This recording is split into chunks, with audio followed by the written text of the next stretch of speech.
On today's show, we're going to take a look at some filament from Eryone.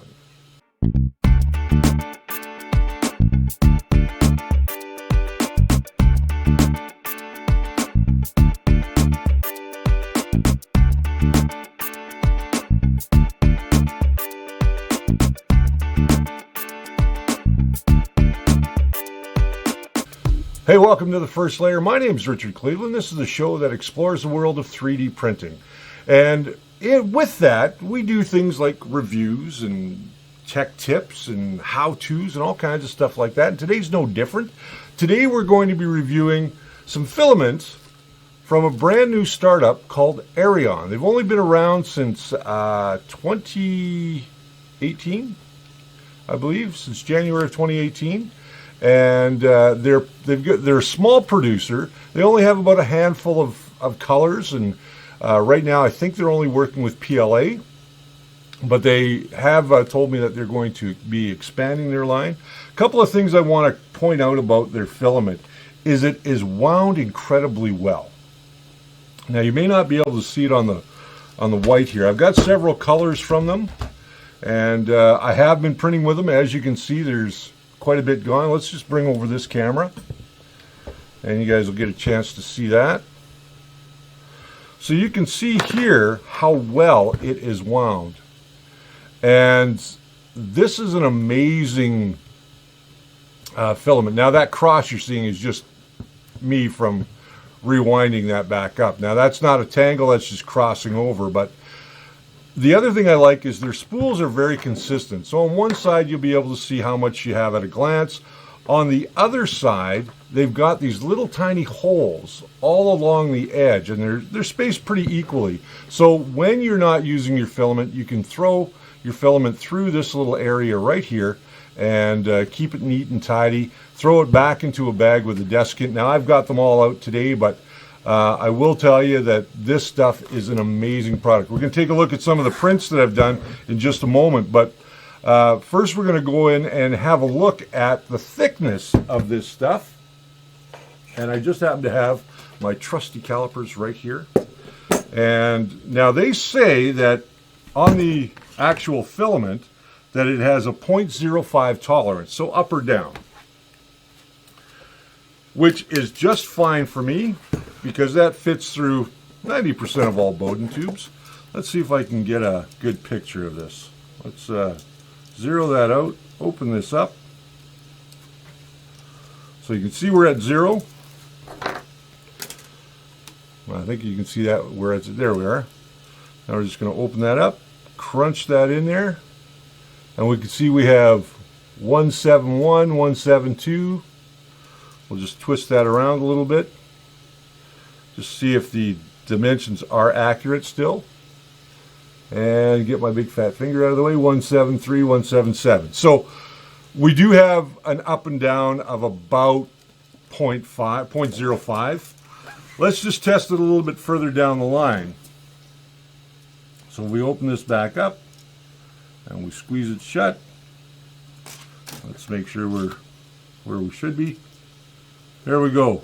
So we've got 1.78.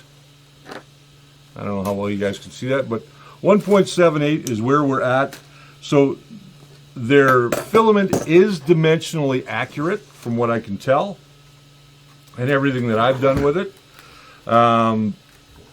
It does have a little bit of a hotter temperature, and I want to explain why it's got a hotter temperature, or it needs to be printed at a hotter temperature. Most filaments that you're going to find on the market, including Amazon Basics, anything that is considered an econofill or a lower quality, if you're getting a roll of filaments at, let's say, $20, $15 to $20, you can almost guarantee that that filament is not a premium filament or even a mid-grade filament. That's usually going to have other plastics embedded in it, so it can melt at a lower temperature. And you'll see your prints won't quite be as nice. Maybe sometimes you'll get clogs with other filaments at 190. 195, which is typically where PLA kind of starts at in the temperature range. But with this stuff, I've found that you have to print it around 205 to 210. And the reason that is because Eryone's using virgin filament. So what that means is the pellets that they get to create the filament is not been used in any other plastics. It's not recycled from anything. It is all brand new virgin plastic pellets that they are putting into their hoppers to create this filament. So you're not getting garbage in and garbage out. And that's what you'll find with things like, and I don't mean to knock Amazon Basics, I'm sure they've got some good filaments out there, but EconoFill is very much like that. It's garbage in and garbage out.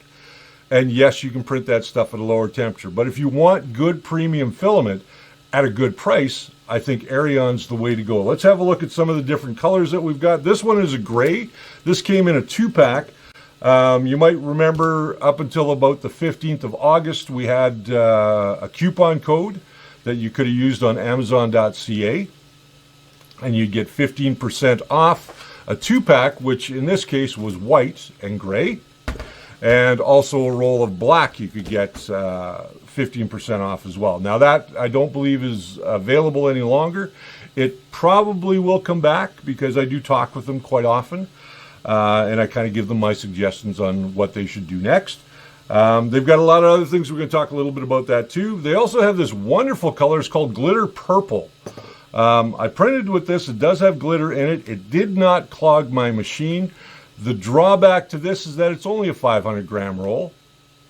So not all of their rolls are 1 kilogram. They do have some 500 gram rolls. And again, because this is sort of a specialized filament, because it's got glitter in it, you're not going to use this every day to do a large project. You're probably going to do something about medium size, and 500 grams is usually about the way to go.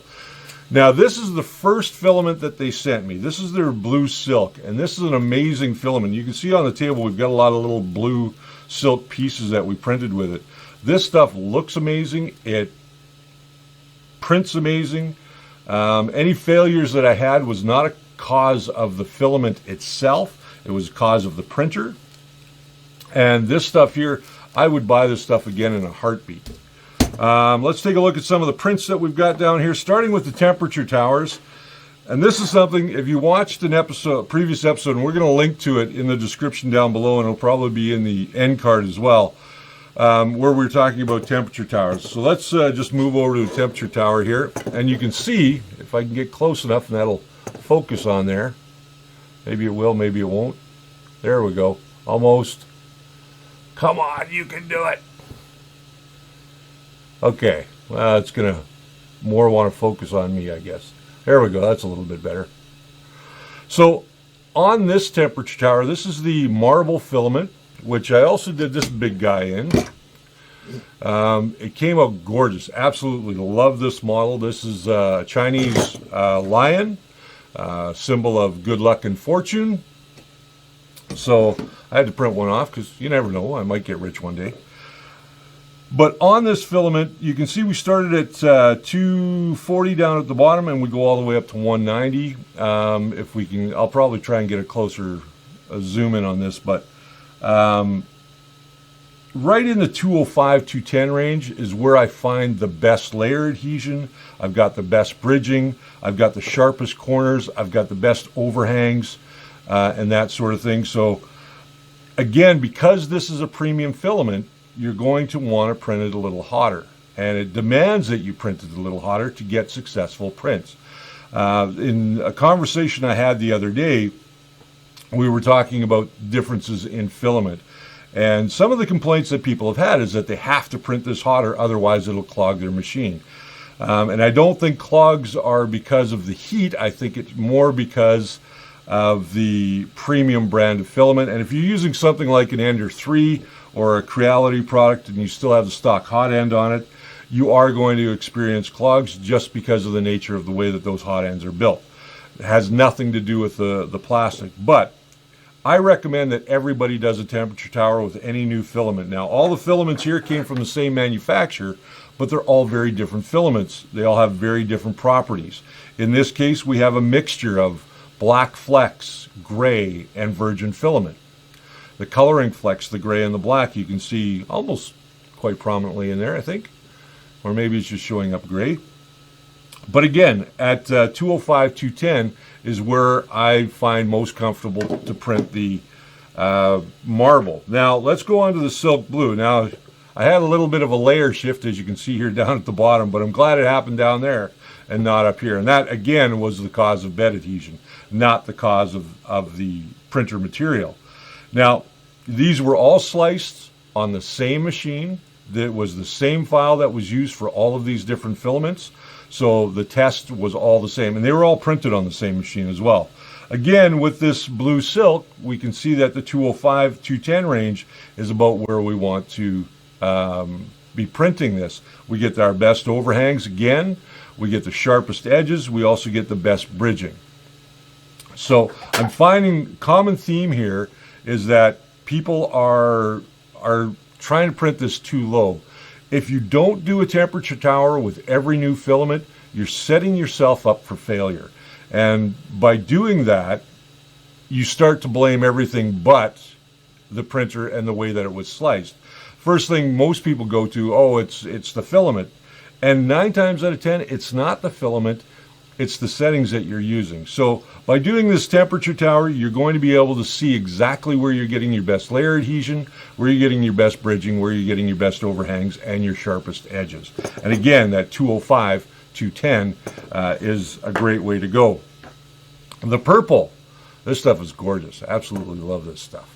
It's got little sparkles in it, glitter in it, I guess. Now, I'm not much of a glitter guy, so this purple I probably won't use on much. My wife will probably come up with something for me to use. And in this case, again, because of the base filament that they're using and the virgin pellets that they're using, and when I say virgin pellets, I really mean that it's pure. It's a pure form of PLA plastic that they're using to make the filament. Now, again, we're in that 205, 210 range, which is quite normal for this filament. We get our sharpest corners, our best adhesion, and our best bridging. The white, no different. Same thing. Again, it's a really nice filament. It prints well. It flows through the machine well, especially if you're at the right temperature. You can see down at the bottom on all of these that bottom's pretty squished because we're at 240. And we're right at that point, we're pushing the limits of that Bowden tube, the stock Bowden tube that comes on the Ender 3. And I did use a machine that was primarily stock for this. So this was the result of the white. Again, printed really, really nice. And finally, we have the gray. In this case, I think the gray, just having a quick peek at this, you could probably get away with printing this at around 200, 205. For myself, though, I'm probably going to go up to the 205, 210 range, somewhere in there. Bed was at 60 degrees for all of this, so that was a constant. And at the end of the day, like I've always said, garbage in, garbage out, or good in, good out. And in this case, we got an amazing result using the Eryone Filament.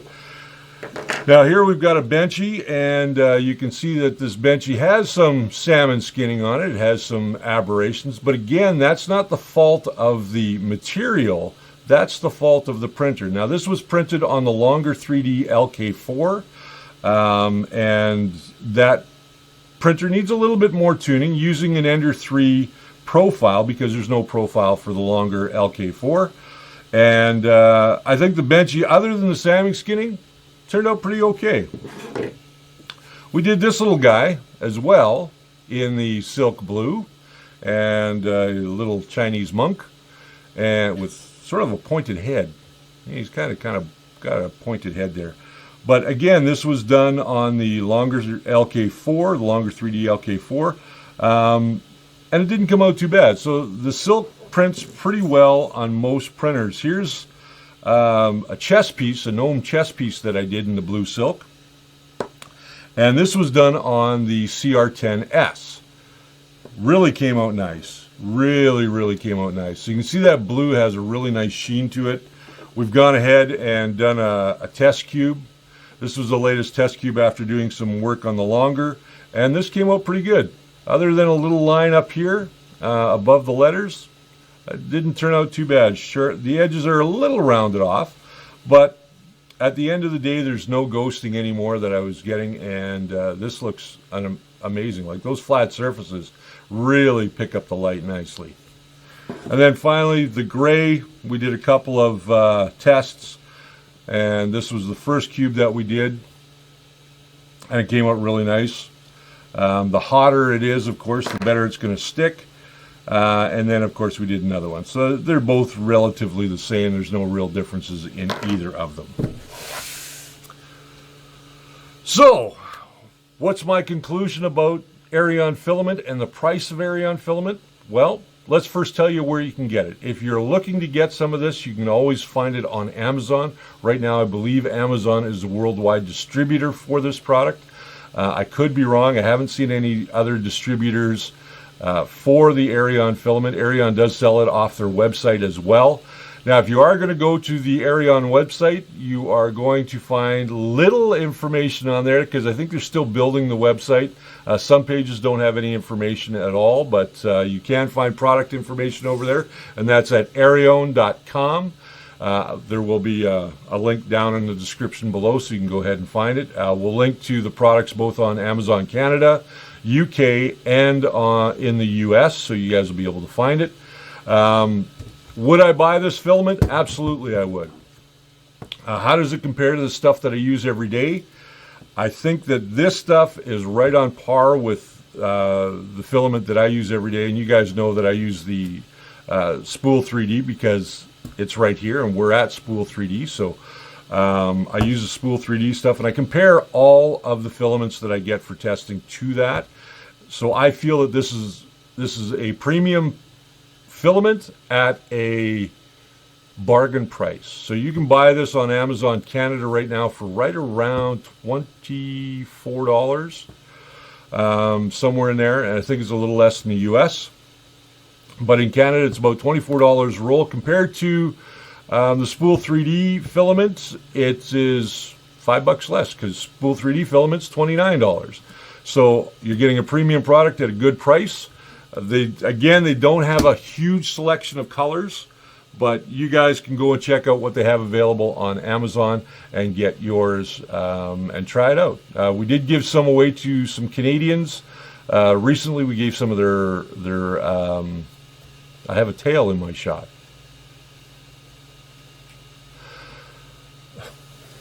That just totally threw me. Where was I? You gave it away to some Canadians. Oh, yes. So recently we gave some coupon codes away for a free sample of their rainbow filament, and people seem to like it. A lot of people got theirs already, and they're starting to print with it. They're finding that it's a little green, yellow, but that's exactly what it said in the description. Now, I believe that they're going to get more colors. They're going to get more varieties of filament as well, so you keep an eye out for that if you're looking for other filaments such as ABS and PETG. I believe they will be adding those to their catalog throughout the year. Give them some love. Give them some patronage. I think that they've got a great product. It's a product that if I wasn't here, it would be a product that I would certainly have in my collection of filaments. And you guys know me. I try and get a good collection of filaments so I can bring those results to you guys. Now, having all that filament and having it out like this is not a good idea. Make sure that you guys go ahead and bag these when you're done. Each one of them comes with a deskin pack, so put them in a freezer bag, put the deskin pack in there when you're not using them so they don't absorb moisture. And you can tell when it's absorbed too much moisture because your filament will become brittle. And that's definitely a sign that it needs to be dried out. So there's a couple of ways that you can dry out your filament. Of course, a toaster oven, a dehydrator, put it in the oven, or you can get yourself a custom dehumidifier, I guess, like from the eSun filament box. So there are several different things to keep your filament dry and keep your filament ready to use at any given time. So with that said, my friends, go ahead, check out some of this stuff over on Amazon and pick yourself up a roll. It's not that expensive. And I want to thank the crew that's in today. We've got Brian and Jess both in the house today. There's Brian. There's Jess. And I want to thank Spool 3D for everything that they do for us here by giving us this room to film this each and every week for you. And you guys get a chance to see these videos because of them. And they've got everything that you need, from printers to filaments to parts and accessories and anything that you need for your next custom build, or if you just want to get started in 3D printing. Check them out today at spool3d.ca. Print it right. Print it with Spool 3D. Well, that's my time. I'm out of here. We're going to see you guys on Saturday night, as we do every Saturday, 7 Mountain Standard Time, for our live show. That's where you guys get to ask your questions about 3D printing. And if I've got an answer, I'm certainly going to give you the answer to that. If not, I'll go and look it up, and we'll try and get you the best information that we can. So until next time, my friends, remember that the first layer is always your foundation to a great print.